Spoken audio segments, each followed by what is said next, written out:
मैं शेर आप तक पहुंचाती हूँ। इम्तियाज भाई, खुर्शीद भाई, आप सबकी दुआएं चाहती हूँ, मैं पढ़ती हूँ।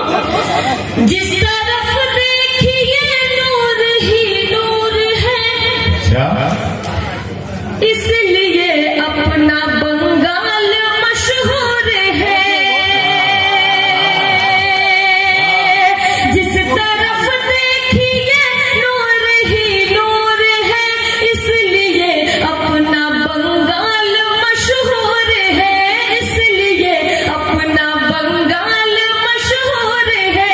सभी खिदमत करे अपने मेहमान की, सभी खिदमत ऐसे होते हैं दिलदार बंगाल में। खूबसूरत शहर है सनम, चल वही चल के करते हैं हम प्यार बंगाल में। और एक शेर मुझे बहुत अच्छा लगता है, मैं दिल से आपको बता रही हूँ, मैं वो शेर आप तक पहुँचाती हूँ। इस तरह से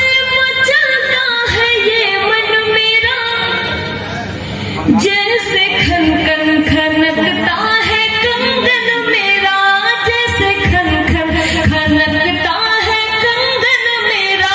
मैं भी हैरान हूँ खुद ब खुद क्यों बजे, मैं भी हैरान हूँ खुद ब खुद क्यों बजे। मेरे पायल की झनकार बंगाल में,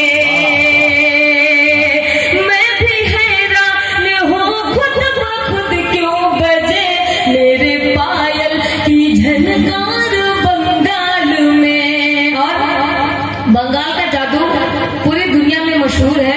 मैंने बंगाल के लिए अपने गीतों में, अपनी शायरी में बहुत